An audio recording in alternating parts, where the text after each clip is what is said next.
తల్లిదండ్రులంటే ఇష్టం ఉన్న పిల్లలు వాళ్ళ తల్లిదండ్రులను అనుకరిస్తారు. అది ఏదైనా కావచ్చు, రెడీ అవ్వడం కావచ్చు, మాట్లాడే విధానం కావచ్చు. అలాగే మనమందరం కూడా దేవుని పిల్లలమై ఉన్నాము. దేవునికి ఇష్టమైన పిల్లలుగా ఉండాలంటే ఎఫెసీలకు రాసిన పత్రిక 5వ అధ్యాయం 1వ వచనంలో, కావున మీరు ప్రియులైన పిల్లల వల్లే దేవుని పోలి నడుచుకొనుడి, దేవుడు లోకంని ఎంతో ప్రేమించెను అనే వచనం మీద క్రైస్తవ విశ్వాసం ఆధారపడి ఉంది. క్రైస్తవులమైన మనము దేవుడు ఏ విధంగా అయితే మనుషులను ప్రేమించి క్షమించాడో మనం కూడా కష్టమైన దేవుని అనగా యేసుక్రీస్తును అనుకరించి నడుచుకోగలిగితే మన జీవితం కూడా యేసుకు సాక్షిగా ఉంటుంది. మన పరువు నిలబెట్టాలన్నా తీయాలన్నా మన పిల్లల చేతిలోనే ఉంటుంది.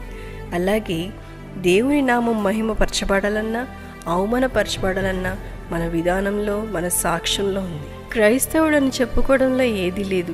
ప్రేమించి క్షమించి చూపించగలిగితే దేవుని పోలిక నీలో ప్రపంచానికి కనబడుతుంది.